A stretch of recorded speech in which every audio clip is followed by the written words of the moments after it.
cosmic energy heal people's ailment and people physical and emotional problems.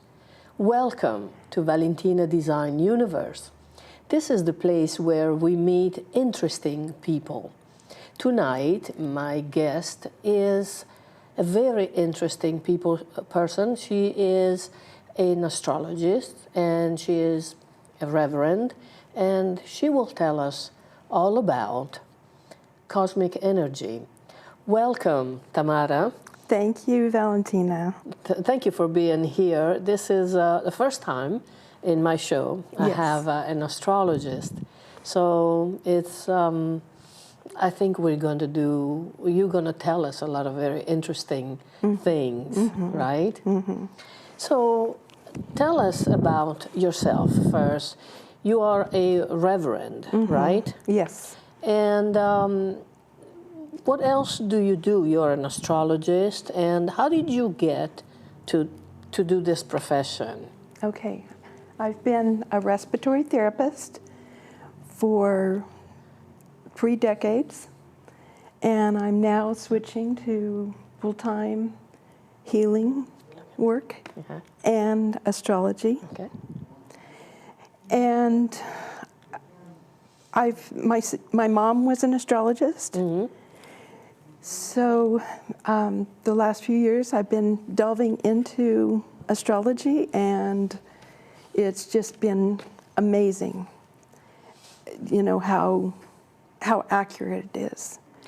Did your studies of become a minister had an effect on becoming an astrologist as well? More for my healing work, but both. My healing and my astrology both are there for helping people be at their best. So we all need to know about astrology, right? It's our blueprint. Like it or not, it's the map that we came in with. That's a good way to put it, yes, because I do believe that I talk a lot about colors, and I do believe that the colors of the cosmos and the planets that were around us in our moment of birth they are affecting us for the rest of our lives. So I really believe that. But in our private conversation once, you told me that you see angels. I do. So how do you see them? Do they come in a form of a human or under different aspects? What do they do? Do you touch them? Different times have been different. During my healing work, I'm in constant communication with the angels. They tell me exactly what to do. And then if I go along with, you know, get out of my own way and do as they direct, then it works out very nicely for myself. So these and for are angels that basically follow you around, or are other people's angels the people that you heal? I think usually I have had situations where other people's angels came through and partook in the healing. Most of the time it's been my angels that have been with me. My earliest memory of them is when I was 2, and they've never gone away. So basically my earliest memory period, I was already having a conversation with them. But do you see them? So or you just hear or feel their presence? So there was 4 different situations. One, I had a long conversation with a male angel. I didn't see him. It took about 20 minutes. I was able to ask why we eat.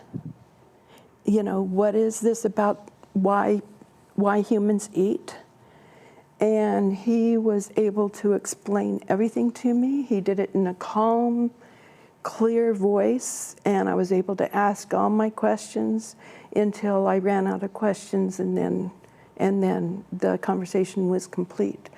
And so he was a male. So you knew he was a male by the voice? the voice. Okay.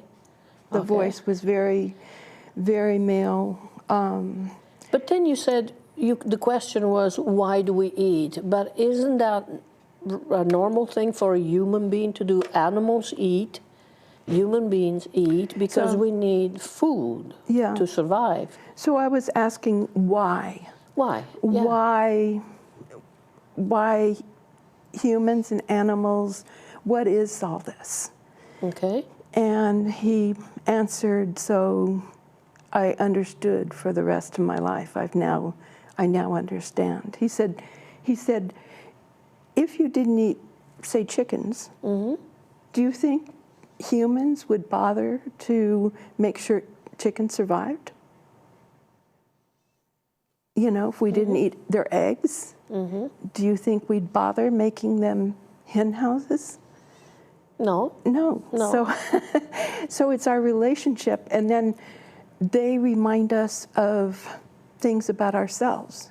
Like as we take care of our animals, they mirror things about ourselves. So we grow. That's a kind of strange situation, I would say, because I'm just thinking we care for animals that they are going to be extinct, so we put them in zoos. So to me, even though it is a good thing to do to save the animals from being killed, and then no other animals will exist of that race, it's not a good thing to put them in zoo because they're not free anymore.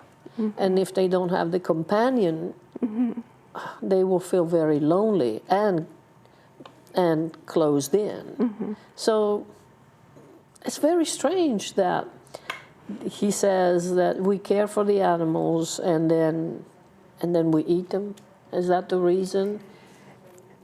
He said that people wouldn't tend to worry about animals if we didn't use animals for, leather, for clothing, for, that whole relationship between us and animals is the reason, animals can survive, humans can survive. So it was, and then they teach us about ourselves. Taking care of animals teaches us about ourselves. Okay. So he said that's why, this whole exchange happens. So the people who are vegetarians, vegans, we have relationship with the plants. They grow certain plants, to make sure those plants are around so they can eat. So they, so makes sense. Yeah. Makes sense, absolutely. Yeah. And then there was, I've seen an angel twice in my life that she came physically. So you basically saw, this is a female, Female. Right? And you saw this person, this angel, yes. Right? And what did it look like? Like someone you know, or? No. No? No. So she had long blonde hair. She was wearing a draped white outfit. She did have dramatic wings. And she told me, that I must move my car right then. She woke me up and said, I must move my car right then. And so I walked out with her and moved my car. And after I came back in, I found out why she had told me to move my car. There was, I had parked in front of the only gate. There was a whole team of tractors and everything coming into the one space I was parked in front of. And they would have towed my car. So, so I found out. You. Yeah. So, and then she came when I was 4 years old. It's the same Same angel? Same angel came when I was 4 years old and told me as I got older to make sure I became a writer. Oh, wow. Yes. And so you did? And I did. Okay. Yes. So we will return to that in a minute. Okay. But you can also, you told me you can heal every problems or every emotional problem, physical problem. Can you heal, cure someone with chronic depression, someone who is suicidal? Can you do that? It depends on what they want. Okay. So I don't do anything to anybody. But I did have a woman that came up to me. I worked with the mother at the hospital, and the mother knew that I do this work, and she said, "Would you help it's actually her stepdaughter. She was going to get married to her son, and she said she's having severe depression." So I said, "Sure, you know."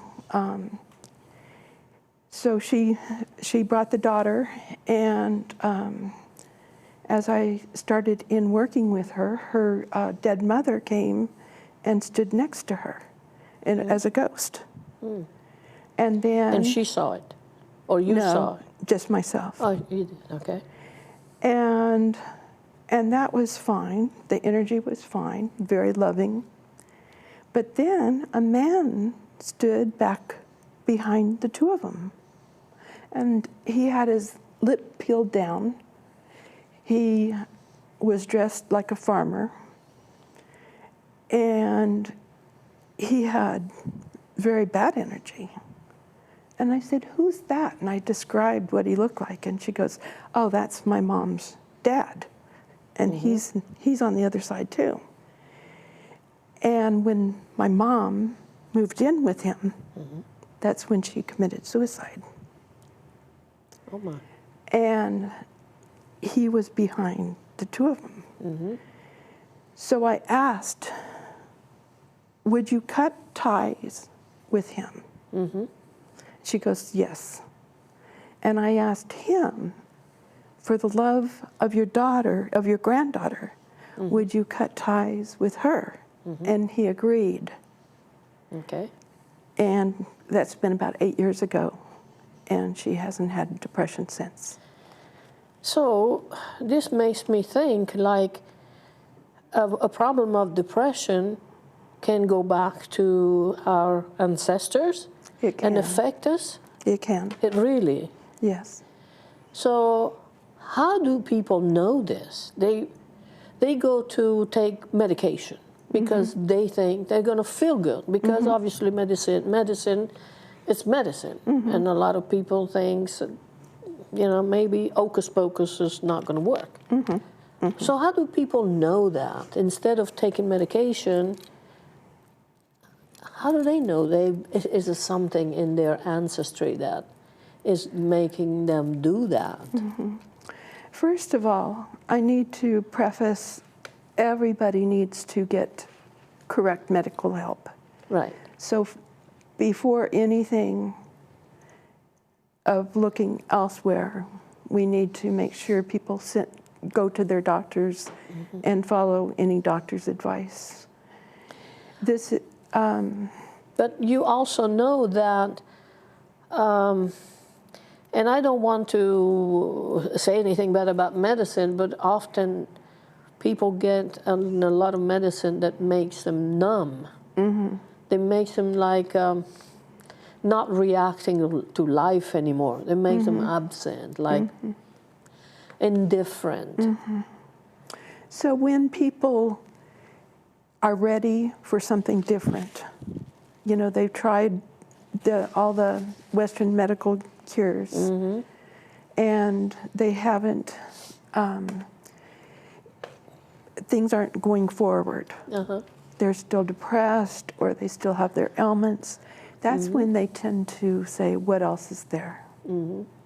When they say, "What else is there?" that's when they start looking around for people Other who things. may have other answers. So how far should a person in that condition go on? How far in the generation, like the second, the third, the fourth, the seventh? How far? Problems in the family can go back 7 generations. And you can find that? Yes. You can? Yes. Yes. People, if I can't, then I know, not one person has all the answers. Mm-hmm. But, most people who do energy work are in circles of other energy people, Right. and they know who to, Right. if they go, okay, well, we have tried everything. Let me introduce you to this other person Right. that may have But you more also of the told me answers. that you go in layers. You Yes. don't heal just with that one problem. You just look into the person's situation, and you go layer by layer, because maybe depression is not a real depression, but it's caused by something else, right? Right. Okay. Yeah. And then you finally get to understand the generational things, from the 7th generation. Yes. Wow, that's it a can lot. It can be your parents. It can be their parents. Right. So it doesn't have to be the 7th generation back. It could be 3 generations back. Right. So. Amazing. Yes. And then once you do find this, the person gets cured. More or less? Yes. Or definitely? If most of the time, if we can pinpoint the thing and the person is ready to let it go, what if she said, no, I'm not ready to cut ties with my grandfather? Okay. That would be her choice. Okay. So then the problem would persist. Yeah, then the problem would persist. Okay. We have free will. I know. So tell me about something else fascinated me during our private conversation, that you said that there was one time where you were assisting a patient in the hospital and she or he died, and you went along with that person on the other side. I love this story. Tell me about this. 'Cause, Yes. Oh, this is so fascinating. Let me start with saying the reason I like to share this story is because a different patient and his wife walked in to the hospital years after this one story that I'm about to share. And he had the flu. They were both in their early 50s. They were active, healthy. He just happened to have the flu. And it was a fast-acting flu. And they had walked into ER, and within 20 minutes, he had a code blue. His heart stopped. Oh, my. We worked on him, because I've been a respiratory therapist all these years, so we worked on him until an hour went by. And we couldn't bring him back. This was at the end of my shift. So I went to give my report from my shift back in my department. I came back and sat with her after I'd given report. And after about a half an hour of, letting her talk, I told the story that I'm about to tell you. And she said, she just listened. But a year after I sat down with her, we sat for about 2 hours. And a year later, she called me back saying, you have to share that story. that's the story that I have, that's held me together this whole year, is your story. So to go ahead into the story, I had a patient in the hospital, and she had been there 4 months. She had diabetes. They kept having to cut off more of her leg because of the gangrene that set in from the diabetes. She was in ICU. The aunt who she lived with, she said, that's it, no more surgeries. Because she started running a fever again, they were going to take her back into surgery. The aunt said, no more surgeries. She had a spinal problem. Her spine was crushed, and she was in 10 out of 10 pain. And she goes, she can't, to keep her in pain like this. So the decision was made to bring in the family. So they were all around the bed. My job was to turn off the life support machine. So my fingers were poised on the off button when her last heartbeat, at the last heartbeat. So I was there for 20 minutes waiting for her last heartbeat as the family was crying around the bed. And during that time, I just prayed for her. I just prayed over her. And so I was just locked into her, And the nurse, we had turned off the monitor because the family was just like this. And so we figured, let the nurse see the monitor instead of the family, And so the nurse came in and she says, okay, that was the last heartbeat. And I turned off the machine and I was pulled up with her. Oh my. Wow. I didn't expect to go up with her. Oh wow. This was a shock to me. So she had been overweight, and that's why the spine had gotten crushed. And now her legs were back together. Her leg was beautiful. She was in a shirtwaist dress. It was flowing. She had her hands up like this, and she was just going round, and then she locked in with me, and she says, no more pain. I'm out of pain. Oh, wow. And I'm so lithe, meaning slender, And she had this So I'm sorry, I don't want to cut off, but we only have 5 minutes. Okay. So I want to hear the end of the story, because you went with her. Yes. And then what happened? So I saw my body down there, about to scream because I had been jerked out of my body. I said, God, don't let me scream. Put me back there instantly. So put me back there. I'm sitting by the bed. I'm looking all around. First thing I said is, this didn't happen. I said, God, put me there one more time, because for the rest of my life I'll wonder, did it happen or not? So the second time, so he honored my wish. I was back up with her. The second time I wasn't in shock anymore, so I was able to absorb what was like the second time. And then I noticed there was a ledge off to the right, and her people were there waiting for her. So I said, I don't want to intrude. So let me go ahead and I'll come back to my body and let her go on. So then I comfortably came into my body, but afterwards it was like I was, they didn't notice. The people around the bed, they didn't notice, but I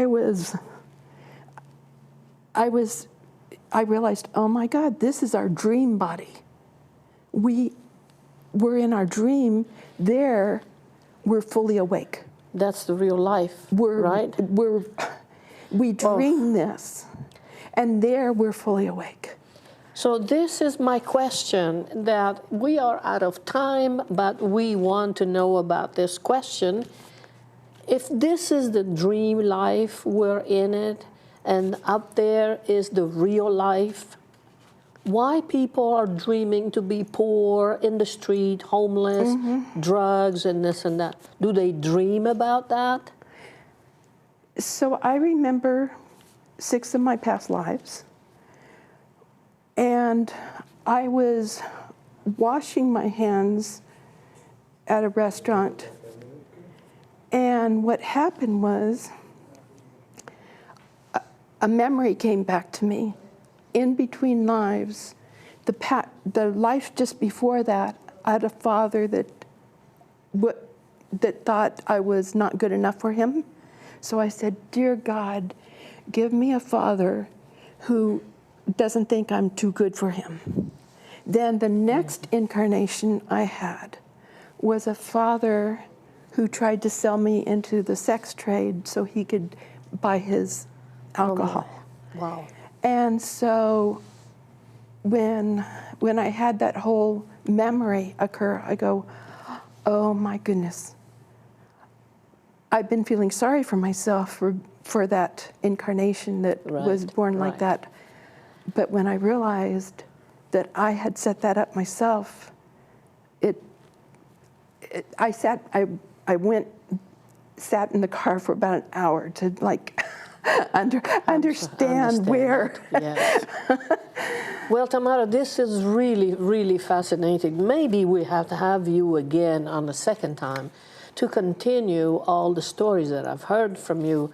But right now we have to wrap it up, unfortunately. And I would love to have you again. Anyway, you have watched Valentina Design Universe. My guest is Tamara Bell. She's a reverend and astrologist and healer. And I've been the host of the show, and I've been totally fascinated about this topic, which is not a usual topic I'm talking about on my show, but this, I think we will do it again. Thank you so much. Thank you for the crew. Thank you, Tamara, for being here. My honor. And peace, love, a big one. Until the next time.